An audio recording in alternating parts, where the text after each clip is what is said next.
The chamber went silent the moment Grace Whitfield rose from her seat, and I remember thinking that silence had never sounded so dangerous. I am Valith Kaur, a historian and council observer for the Thsara Concord, and I have sat through 400 years of alliance sessions. I have watched empires beg for grain, watched fleets argue over mining rights, watched entire species weep over lost colonies. I thought I had seen every kind of drama this council chamber could produce. I was wrong. Grace did not raise her voice. She did not slam her hand on the podium the way the Dravani delegate always did when he wanted attention. She simply stood, smoothed the front of her gray uniform, and looked around the vast circular hall at every species gathered there, as if she were memorizing our faces for the last time. Humanity withdraws from the Galactic Alliance, effective immediately, she said. For a moment, nobody moved. I saw Councillor Brim of the Astari freeze mid-sip of his drink.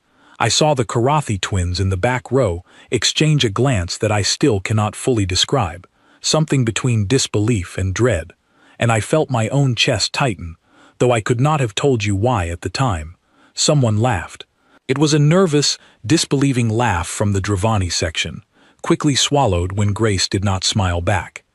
"You cannot simply leave," Councillor Brim said, standing so fast his chair scraped against the floor. "There are treaties. There are obligations. Your colonies depend on Alliance trade lanes. Your fleets patrol under Alliance authority. This is not something you can announce like a change of address." "We are aware of the treaties," Grace replied.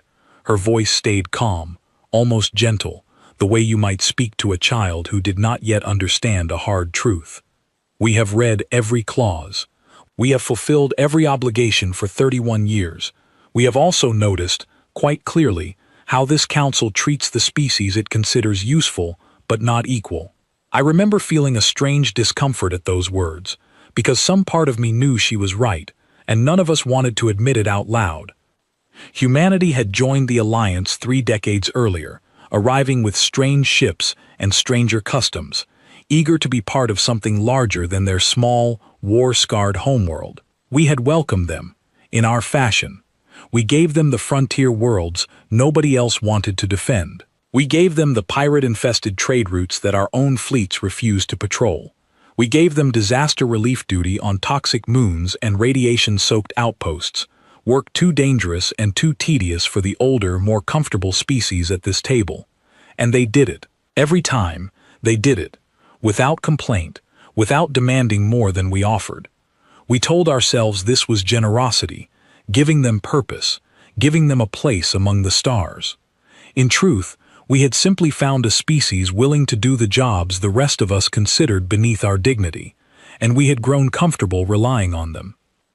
The final vote, the one that had brought Grace to her feet that day, had stripped humanity's fleet command in the Coran Belt, a command they had earned through 11 years of exceptional service, and handed it instead to a Dravani admiral whose only qualification was a family name. The council called it a rebalancing of authority. Humanity called it something else entirely, though Grace never spoke that word aloud in the chamber. "You would abandon your posts over one command decision?" Brem demanded, his voice rising with something close to panic now. "Do you understand what you are threatening?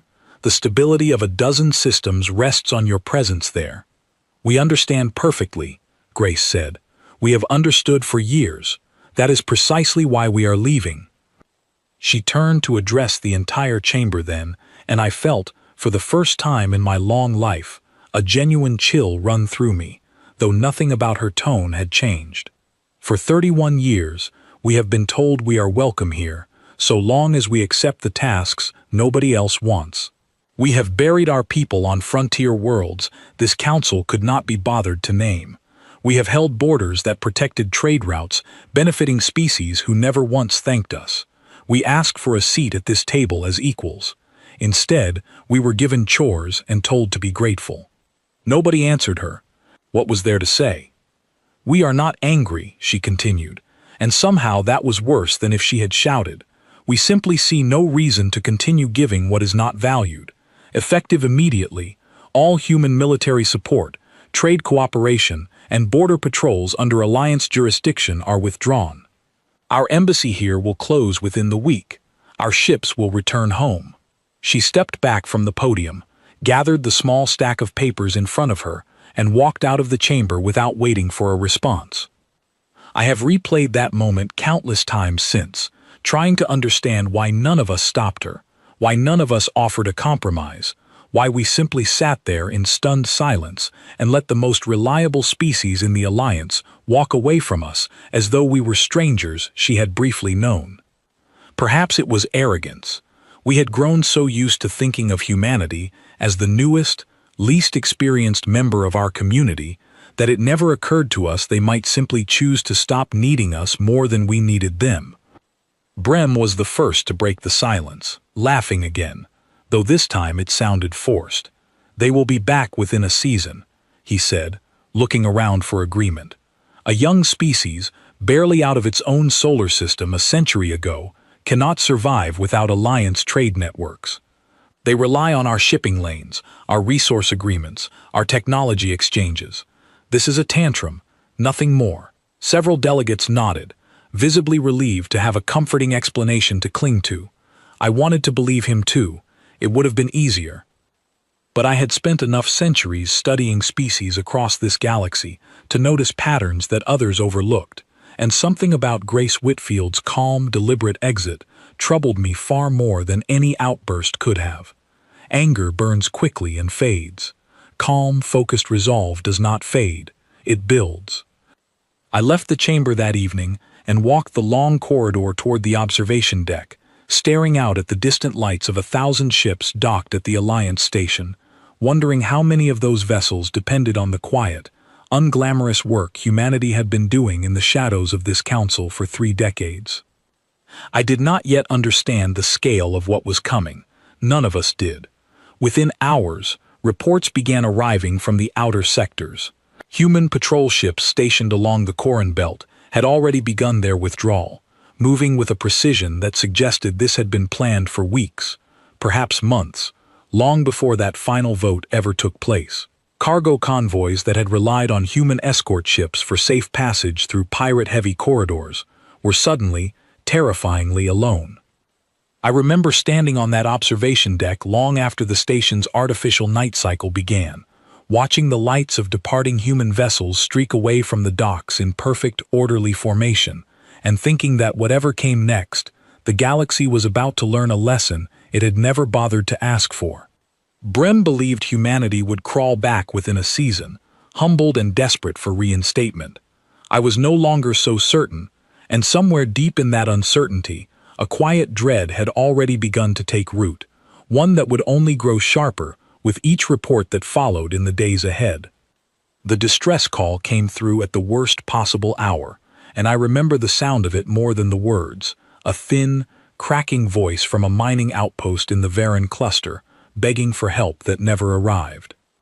3 weeks had passed since Grace Whitfield walked out of the council chamber, and in that short span of time, I had watched the alliance I served for centuries begin to crack in places I never imagined were fragile.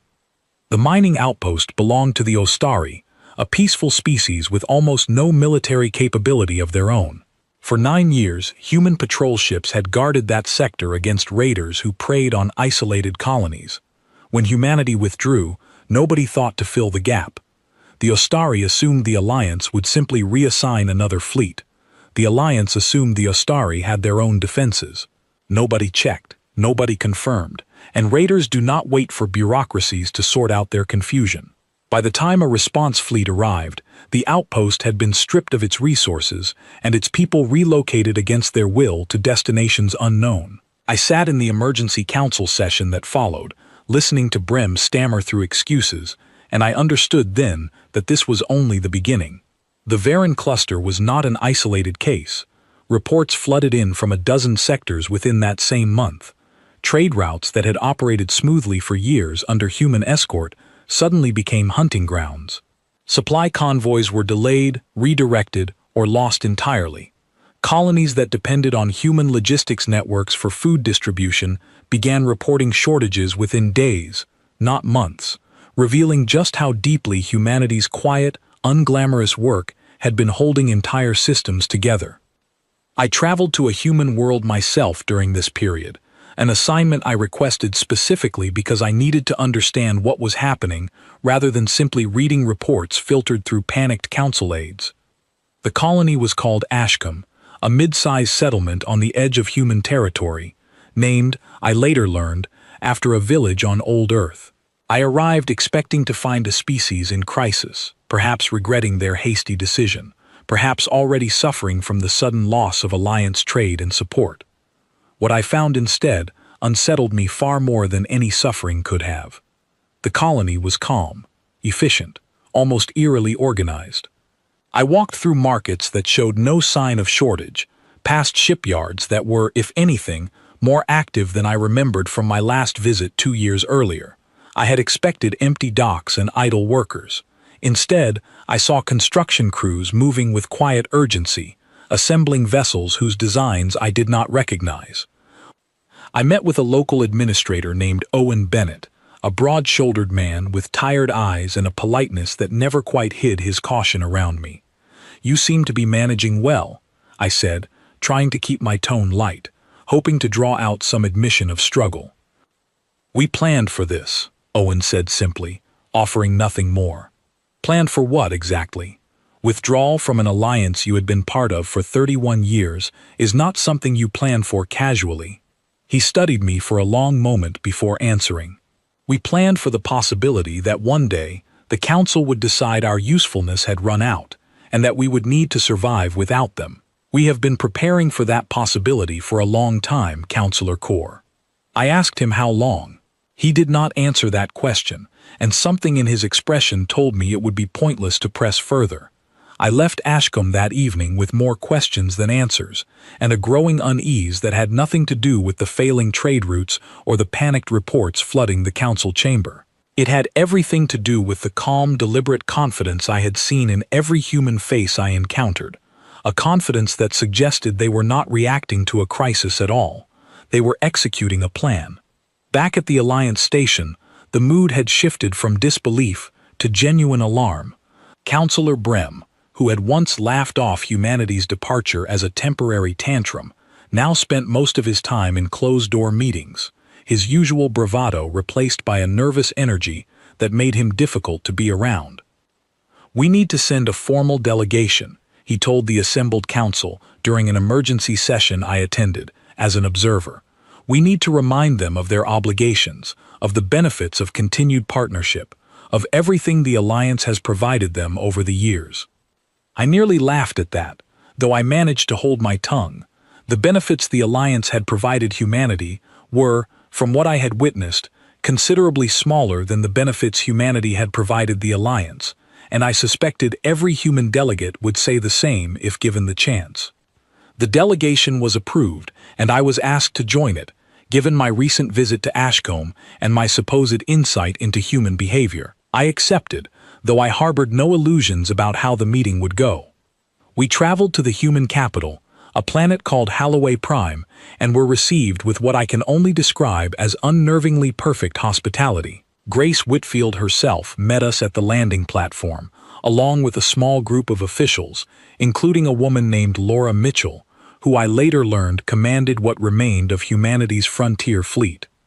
The meeting took place in a modest conference room, nothing like the grand halls of the Alliance Council chamber. There were no elevated podiums, no ceremonial seating arrangements designating rank and status, just a simple table, and Grace Whitfield sitting at the head of it, watching us with the same calm patience I remembered from that final council session. Brem launched into his prepared speech almost immediately, listing the benefits of Alliance membership, the trade advantages, the shared technological development, the mutual defense arrangements that had served humanity so well over the years. Grace listened without interrupting, her expression unreadable, until he finally finished and sat back, clearly expecting some kind of concession. "Councillor Brem," she said, "you have spent the last several minutes describing benefits my people provided to ourselves through our own labor and sacrifice. The trade advantages you mention were built on routes our fleets protected. The shared technological development you praise was largely one direction, our engineers studying and improving systems the Alliance considered obsolete. The mutual defense arrangements consisted of us defending your colonies while receiving little defense in return, since our own territories were considered too remote to warrant Alliance attention. Brem opened his mouth to respond, but she continued before he could speak. We are not interested in returning to an arrangement that asked everything of us, and offered recognition in return only when it was convenient. We left because we finally understood the difference between partnership and convenience. I watched the exchange with a strange mixture of professional detachment and something closer to admiration, though I would never have admitted that to Brem at the time. Grace Whitfield was not simply refusing our request. She was calmly, methodically dismantling every assumption the Alliance had built its relationship with humanity upon, and doing so without a single raised voice or hostile gesture. Laura Mitchell spoke only once during the entire meeting, when Brem made a passing comment suggesting humanity's departure had left them vulnerable to threats they could not handle alone. We have handled threats alone since before your council knew our species existed, she said quietly. We simply chose, for a time, to handle some of yours as well. That choice has ended. The delegation returned to Alliance space empty-handed, and I remember the long, silent transport back, each of us processing the meeting in our own way. Brem refused to speak the entire journey, staring out at the passing stars with an expression I had never seen on him before, something that looked uncomfortably like fear. I spent that journey reviewing everything I had learned, everything I had witnessed on Ashcombe and Holloway Prime, and I found myself returning again and again to one detail that troubled me more than any diplomatic exchange: the shipyards. The construction I had witnessed on Ashcombe was not the work of a species retreating in fear or scrambling to survive without outside support. It was the work of a species preparing, methodically and patiently, for something they had anticipated long before that final council vote ever took place. I did not yet know what that something was. But as reports continued arriving of failing trade routes, undefended colonies, and raiders growing bolder across a dozen sectors, I understood with growing certainty that the Alliance's troubles were only just beginning, and that humanity's absence was revealing cracks in our foundation that had been there for years, simply hidden behind the quiet, thankless work they had been doing all along. The Council, in its panic, began reassigning fleets from wherever it could spare them, patching gaps with makeshift solutions that satisfied nobody and solved nothing. And somewhere beyond our borders, in sectors we had grown complacent about defending, something else was beginning to stir, drawn by the scent of an alliance that had suddenly, visibly, grown weaker than it had been in decades.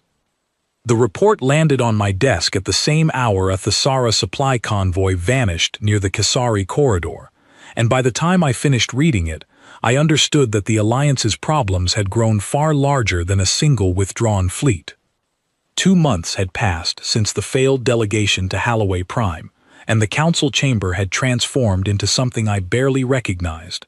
Where debates once centered on trade agreements and territorial disputes, now every session opened with a new list of failures. Colonies cut off from supply lines, trade convoys attacked by raiders emboldened by the absence of human patrols, entire sectors quietly slipping into disorder as species who had never needed to defend themselves suddenly found they had no idea how.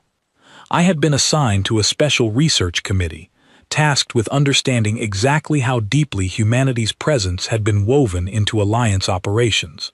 It was, I suspect, an attempt by the Council to find some leverage, some dependency we could exploit, to force a renegotiation. Instead, what I found only deepened my unease. Humanity's homeworld, I learned through records that had been available all along but that none of us had bothered to study closely, carried a history unlike any species currently seated in this alliance. Where most member species had achieved unification and space travel through gradual consensus, slow technological development, and centuries of relative peace, humanity's path had been almost entirely the opposite. Their recorded history, spanning barely a few thousand years by their own calendar, was marked by an almost constant pattern of conflict, followed by rapid periods of adaptation and advancement. Where other species might spend a century refining a single technological breakthrough, human historical records showed repeated instances of entire industries transforming within a single generation, driven by necessity, competition, and an apparently boundless capacity to adapt under pressure. I found this pattern troubling in ways I struggled to articulate to my fellow committee members, most of whom dismissed the historical data as irrelevant ancient history with no bearing on current circumstances. I disagreed. A species shaped by constant adaptation does not simply forget that instinct once it achieves peace. It merely redirects it. And the frontier assignments we had given humanity, the dangerous, unglamorous postings nobody else wanted, the pirate-infested trade routes, the disaster relief missions on hostile worlds, had done exactly what I now suspected humanity intended all along, though I could not prove intention, only pattern. Those assignments had given them 31 years of continuous, real-world testing for their technology and their people, far more valuable experience than the comfortable, centralized development most other species relied upon.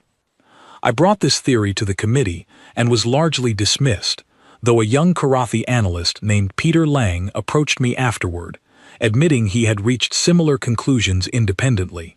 They were never the junior partner, he said quietly, as we walked together through the station's research archive.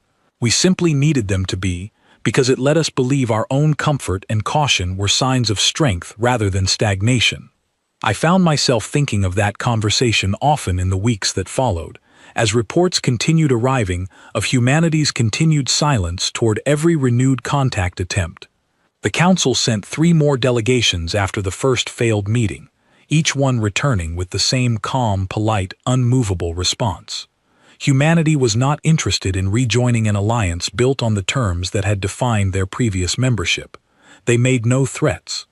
They simply declined, repeatedly, patiently, and continued whatever quiet work they were doing within their own territory. It was during this period that the first serious external threat appeared, and I remember exactly where I was when the report reached the Council, because it marked the moment I finally understood how fragile our situation had truly become. A species known as the Voss Compact, an aggressive coalition that had probed alliance borders decades earlier before being repelled by a combined fleet effort that included significant human participation, began testing our defenses again. Small incursions at first, scouting vessels appearing near outer colonies, retreating before any response fleet could arrive. Then larger probes, testing response times, testing the strength of border garrisons that had once included human ships and now stood undermanned and unprepared. I sat in the council chamber the day Admiral Henry Cole, one of the few remaining Alliance officers with direct combat experience from the earlier Voss conflict, delivered his assessment. "Our border fleets are stretched across sectors we cannot adequately defend," he said, his voice tight with barely controlled frustration. "We reassigned ships to cover gaps left by the human withdrawal, which means our reserve capacity is effectively non-existent. If the Voss Compact decides to test us seriously, we do not have the strength to respond the way we did during the last conflict." "And during the last conflict," Brem said quietly, no longer bothering to hide the fear in his voice, "human fleets provided nearly a third of our combined defense capability. Nobody responded to that. Nobody needed to." The math was simple enough for every delegate in that chamber to understand without further explanation. I left the session that day and made my way to the observation deck once more, a habit I had developed over the preceding months, whenever I needed to think clearly, away from the noise and panic of the council chamber. I stood there for a long time, watching the distant lights of ships moving between docking stations, and found myself wondering whether humanity was watching these developments from their own territory, whether they understood what was building along our borders, whether they cared. I did not have to wonder for long. 3 days later, a small human vessel arrived at the Alliance station, requesting a private audience with the Council, not through official diplomatic channels, but through a direct message addressed specifically to me. I was startled, and more than a little suspicious, when I received the request. I had met Grace Whitfield only once, during the failed delegation to Halloway Prime, and while our exchange had been civil, nothing about it suggested she would seek me out personally for a private conversation. I met the vessel at the docking bay myself, and was surprised to find not Grace Whitfield waiting for me, but a woman I did not recognize, introduced simply as Ellen Marsh, a historian, she explained, much like myself, working within humanity's own diplomatic corps. "I have read your committee's research," Ellen said, as we walked toward a private meeting room I had reserved for the occasion. "Or rather, I have read the portions that made it into official alliance records before your committee decided the conclusions were too uncomfortable to pursue further." I asked how she had gained access to internal committee documents, and she simply smiled, declining to answer, which told me more about humanity's intelligence capabilities than any direct admission could have. "Why come to me specifically?" I asked, once we were seated. "Because you are one of the few people in this alliance who seems genuinely interested in understanding what happened, rather than simply finding a way to reverse it," she said. "The Council keeps sending delegations asking us to return. Nobody has yet sent someone asking us why we truly left, and what we intend to do now." I admitted I had wondered exactly that, and she nodded, as though she had expected the admission. "We are aware of the Voss Compact's renewed activity along your borders," she said. "We have been monitoring it for several weeks now." My breath caught slightly at that admission. "And will humanity respond if the situation escalates?"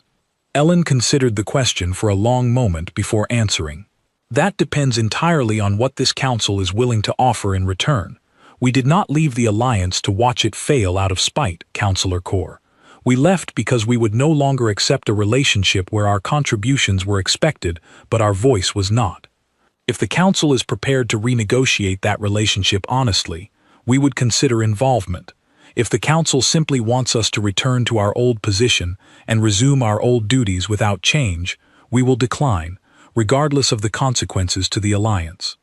I relayed this conversation to the Council that same evening, and the reaction was immediate and predictably divided. Brem, along with several older delegates, argued that humanity was attempting to exploit the crisis to extract concessions, and that the alliance should refuse any negotiation that resembled surrender. Others, including Admiral Cole, and a growing number of delegates from smaller member species who had directly benefited from human protection over the years, argued that pride had already cost the alliance too much, and that further delay would only worsen an already dangerous situation.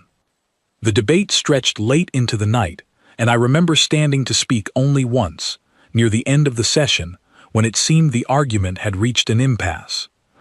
"We have spent 31 years treating humanity as a resource to be used rather than a partner to be respected," I said, addressing the chamber directly for the first time in my long career as an observer rather than a participant.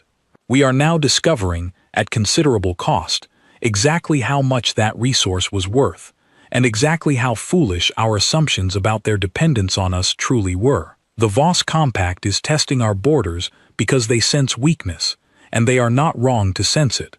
We can continue debating pride and precedent while our colonies remain vulnerable, or we can finally have the honest conversation humanity has been asking for since the day Grace Whitfield walked out of this chamber."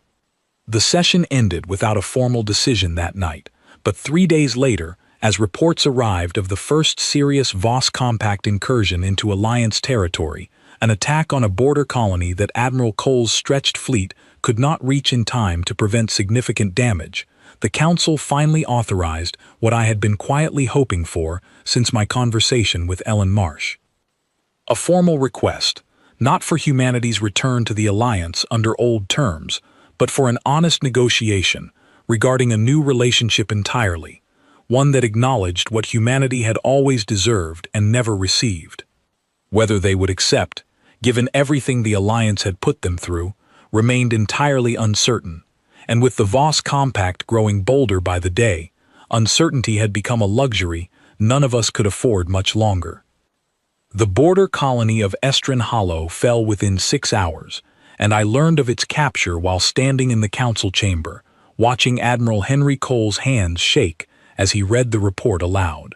The Voss Compact had not simply probed our defenses this time. They had committed a full battle group to the assault, overwhelming the undermanned garrison stationed there, a garrison that would have included 2 human cruisers under the old arrangement, ships that might have made the difference between a successful defense and a colony lost within a single afternoon.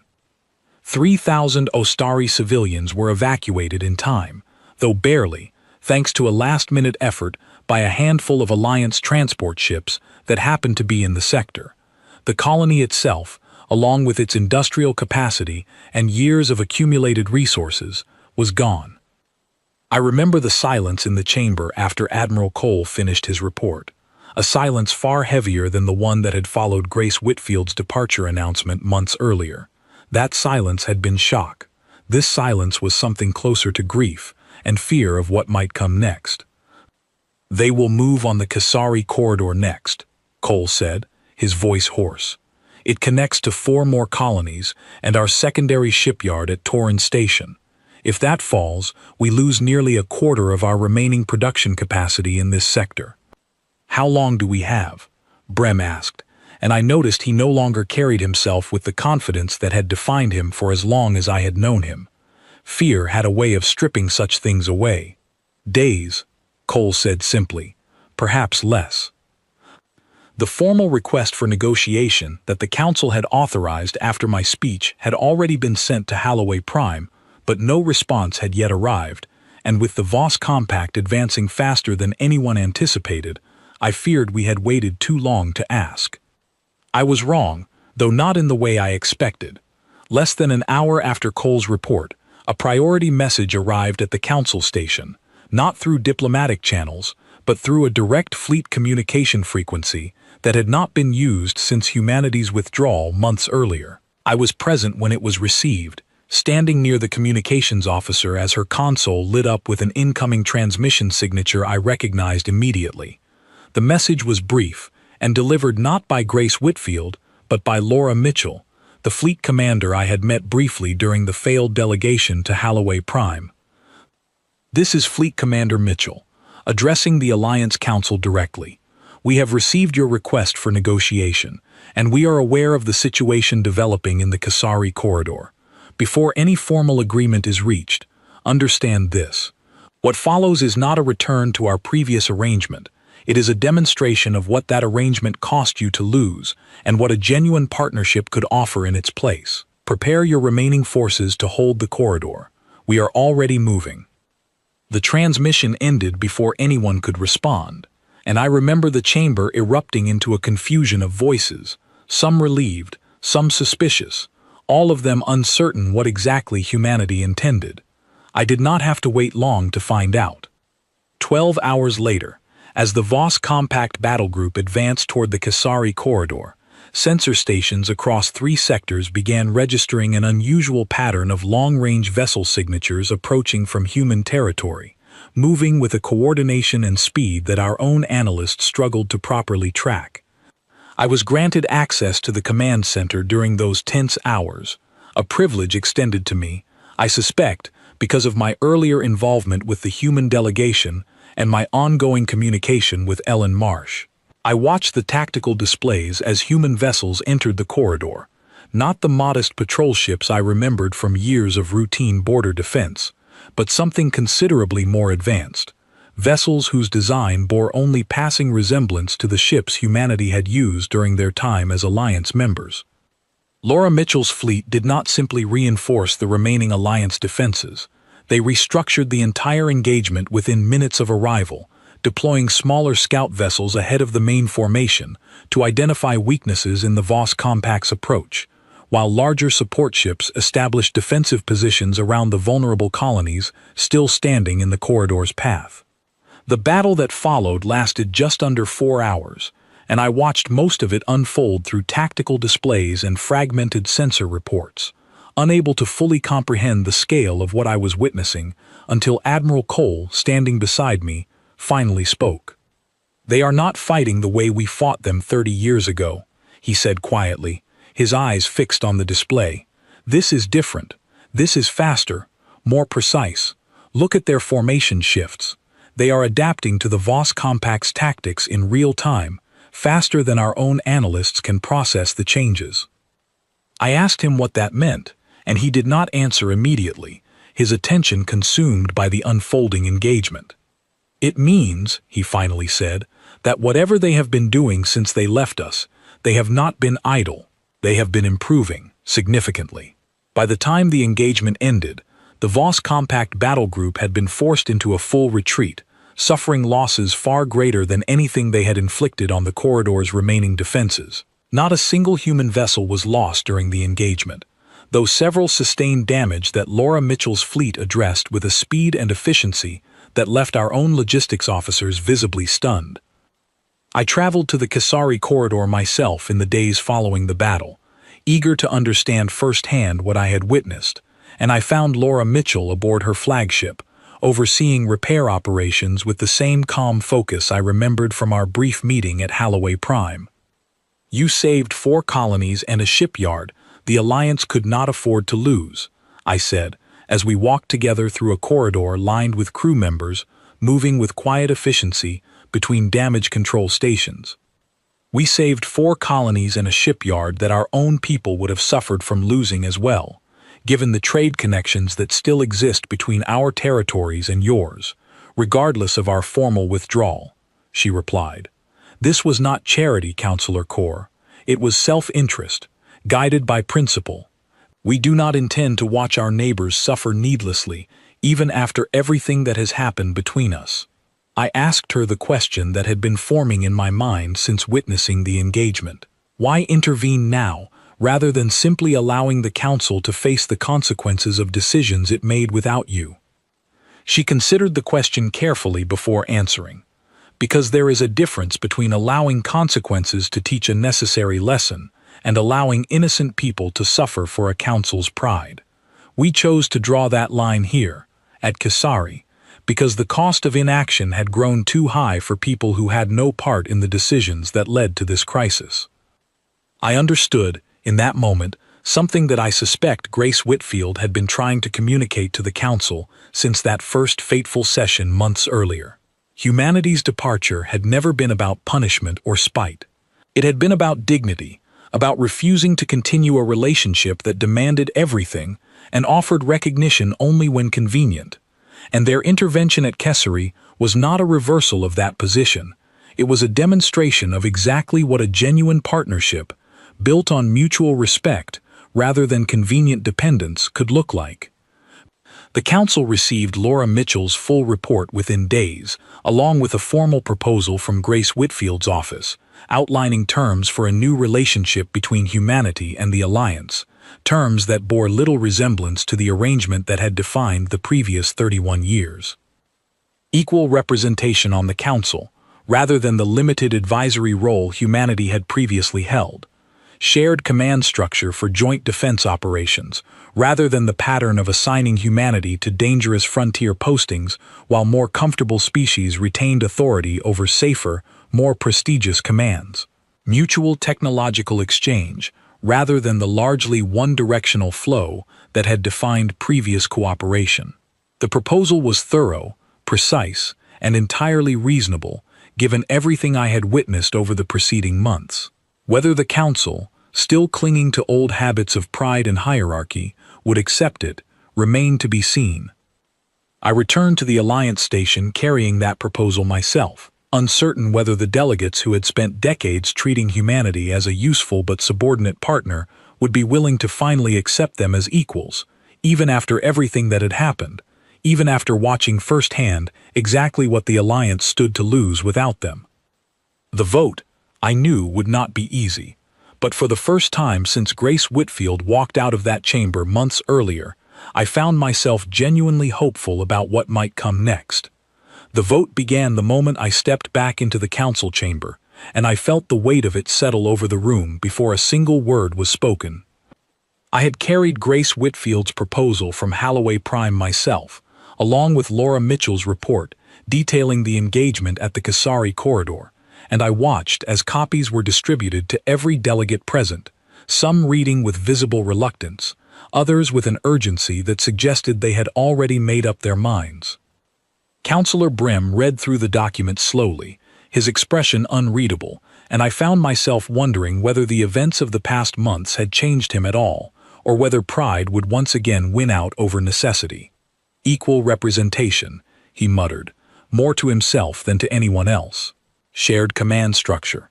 They ask for everything we denied them, and expect us to simply grant it after everything that has happened. They do not ask for everything, I said, unable to remain silent any longer. They ask for what should have been granted from the beginning. The only difference now is that we finally understand the cost of having denied it. Admiral Henry Cole spoke next, and his words carried more weight in that chamber than perhaps anyone else's could have, given his decades of military service and his first-hand account of the Kesari engagement. I have spent 30 years defending this alliance's borders, he said, and I have never seen a fleet perform the way humanity's fleet performed at Kesari. Not because they are inherently more capable than any of us, but because they spent 31 years being tested in ways the rest of us avoided, learning lessons the rest of us were too comfortable to seek out ourselves. If we reject this proposal out of wounded pride, we will not simply be losing an ally, we will be losing the only partner in this alliance who has demonstrated, repeatedly and at great cost to themselves, that they are willing to sacrifice for the safety of species who never fully valued them. The debate continued for hours, delegates arguing back and forth over precedent, over tradition, over the discomfort of restructuring a hierarchy that had defined the alliance since its founding centuries earlier. But I noticed, as the hours passed, that the arguments against the proposal grew quieter, less certain, while those in favor grew steadily more confident, bolstered by reports continuing to arrive from border sectors where the absence of adequate defense remained a daily concern. When the final vote was called, I held my breath in a way I had not done during any council session in my long career. The proposal passed, not unanimously, but by a margin wide enough to leave no doubt about the direction the alliance would now take. Brem abstained rather than voting against it, which I took as a quiet admission that even he understood the necessity of the moment, even if pride prevented him from openly supporting it. The formal signing ceremony took place 3 weeks later, not in the Grand Council chamber where Grace Whitfield had announced humanity's withdrawal all those months earlier, but in a newly constructed hall designed specifically for the occasion, one built with input from human architects and engineers, a small but symbolic gesture toward the equal partnership the new agreement represented. I stood near the back of that hall, watching as Grace Whitfield and Counselor Brim signed the formal documents together, flanked by representatives from every member species of the newly restructured alliance. Laura Mitchell stood nearby, along with Ellen Marsh, and I found myself reflecting on the strange journey that had brought us all to this moment. After the ceremony concluded, Ellen approached me, a small smile on her face that I had not seen from her during our previous, more tense encounters. "You look relieved, Counselor Core," she said. "I am," I admitted, though I suspect relief is not quite the right word for everything I have learned over these past months. What word would you choose instead? I considered the question carefully before answering. Humility, perhaps. We spent 31 years believing our comfort and our caution were signs of wisdom, while dismissing your adaptability as inexperience. We were wrong, and it took losing you, even temporarily, to understand exactly how wrong we had been. Ellen nodded, her expression thoughtful. We were not perfect either, Counselor. We could have voiced our concerns earlier, more directly, rather than allowing resentment to build silently for years before finally acting. Perhaps there is a lesson in that as well, for both our peoples. I found myself agreeing with her, and as the ceremony's guests began to disperse into the evening reception that followed, I took a moment to step outside onto a balcony overlooking the station's central plaza, where representatives from a dozen different species mingled freely, for the first time in longer than I could remember, human delegates among them, no longer relegated to the margins of every conversation. Grace Whitfield joined me there a short while later, and we stood together in comfortable silence for several minutes before she finally spoke. "Do you regret how any of this unfolded, Counselor Core?" I thought carefully before answering, unwilling to offer a hollow response to a question that deserved honesty. I regret that it took a crisis of this magnitude for the Alliance to recognize what should have been obvious from the beginning. I do not regret the outcome, though. I believe we have arrived somewhere better than where we started, even if the path here was more difficult than it needed to be. Grace smiled, the first genuine smile I had seen from her since our very first meeting in the council chamber months earlier. That seems like a reasonable answer. For what it is worth, I do not regret leaving, even knowing everything that followed. Sometimes the only way to demonstrate value is to remove it entirely and allow others to feel its absence for themselves. A costly lesson, I said. Perhaps, she agreed, but an effective one. We stood together on that balcony for a while longer, watching the lights of the plaza below, delegates from a dozen worlds finally speaking with one another as equals, rather than through the rigid hierarchies that had defined the Alliance for so long. I thought of Estrin Hollow, lost before humanity's return could prevent it, and I thought of the countless smaller losses that had occurred across a dozen sectors during those difficult months, losses that might have been prevented entirely had the Alliance simply listened decades earlier, rather than requiring such a painful demonstration to finally understand. But I also thought of Kasari, saved through a partnership finally built on mutual respect rather than convenient dependence, and I found myself hopeful, for the first time in longer than I could remember, about what this newly restructured alliance might accomplish in the years ahead. The galaxy, I had come to understand, had never truly known what humanity was capable of, not because they lacked the capability, but because we had never bothered to ask, content instead to assign them our difficult, unwanted tasks and call it partnership. It took their absence, and the chaos that followed, for us to finally understand the difference between a species we had simply been using and a species we should have been standing beside all along. As the evening reception continued below, filled with voices and laughter from species who had rarely mingled so freely before, I allowed myself, finally, to feel something closer to genuine optimism about the future our two peoples might build together, now that the painful lessons of the past had finally been learned, however costly that learning had proven to be. Grace Whitfield extended her hand to me before returning to the reception, and I shook it firmly, understanding that this simple gesture carried far more weight now than it ever could have during the years when humanity's contributions were expected rather than valued. "To a new beginning, then," she said. "To a new beginning," I agreed, and for the first time since that fateful council session months earlier, I found myself believing, completely, that the words were true.